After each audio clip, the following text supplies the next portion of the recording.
James Creedon's here with Media Watch, looking at reaction online to Obamacare. It's been passed by the Supreme Court. That's right, and a lot of confusion earlier today, Mark, in Washington and indeed online, as that decision was being read out by the Chief Justice of the US Supreme Court, because he seemed to be going one way in the first 5 minutes of reading out his casting vote, and then it was 5 minutes in, really, that it became clear that he was actually going to support Obamacare, or at least leave it stand. So you can see here one tweet: crowds outside SCOTUS, that is what they call the Supreme Court of the United States, as in POTUS for the President of the United States. Everyone confused, both sides cheering. And indeed, it was so confused that a lot of US networks got it wrong. CNN initially picked up on the first 5 minutes of the Chief Justice's speech and thought it was going one way, when in fact it was going the other. So people obviously pointing at CNN and laughing, which is maybe a bit unfair.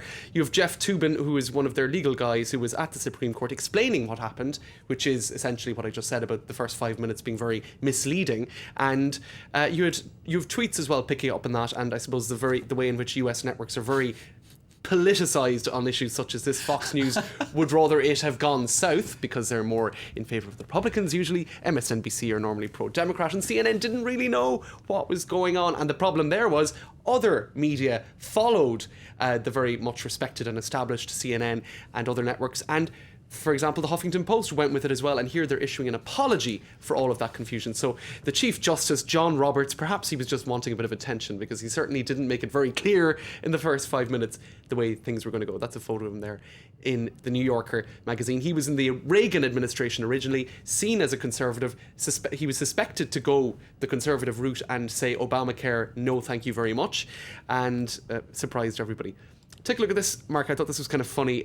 You know the way they always talk about leaving and going to Canada, Americans, if things don't go their way politically? Well, here you had some kind of confused people on Twitter saying that they were going to move to Canada because of Obamacare, except actually in Canada they already have universal healthcare, right? So you have, I'm moving to Canada, blah, blah, blah, blah, blah. And there were loads of people did it, so I really don't know what they were talking about.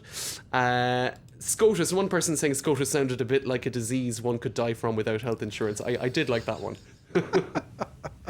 So look, lots of reaction online today to this news, and of course it's been straight away politicised. That's a quote picked up by the Washington Post. Romney saying, if you want to get rid of Obamacare, well, get rid of Obama. So it's straight away become a political football and a justification for Romney to say, look, we don't want universal healthcare, let's get rid of Obama. And you know, a lot of people, I think, especially in France, look at this, well, not just in France, in a lot of countries, look at this debate in the US and think, gosh, this is really difficult to understand. Isn't healthcare something that really the state should provide?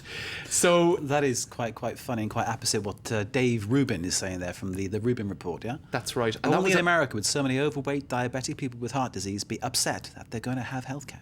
And that was the top tweet for much of the afternoon this afternoon. So it did strike a chord with a lot of people on Twitter. People feeling that, yes, healthcare should be universal. Is he making a comment about Republicans there, do you think?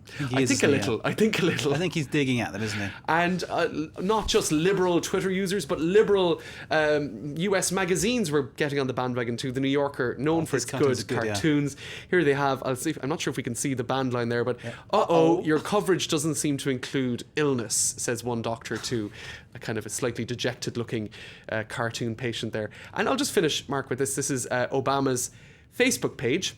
Okay. And not unsurprisingly, for a pretty successful day for the US president in terms of this policy being given the thumbs up by the Supreme Court, he's doing a bit of gloating. Obamacare upheld in big red bold writing on his Facebook page. Okay, and I've even had an email asking for more money. I keep getting emails from him saying, give me money, but there you go. No, I'm not even a supporter. I think you should just, I can't be. Just I'm independent. I've got to be. James, thank you very much indeed. James Creedon. Thanks, Mark. As ever with Media Watch. Thank you very much, sir. Pleasure to see you.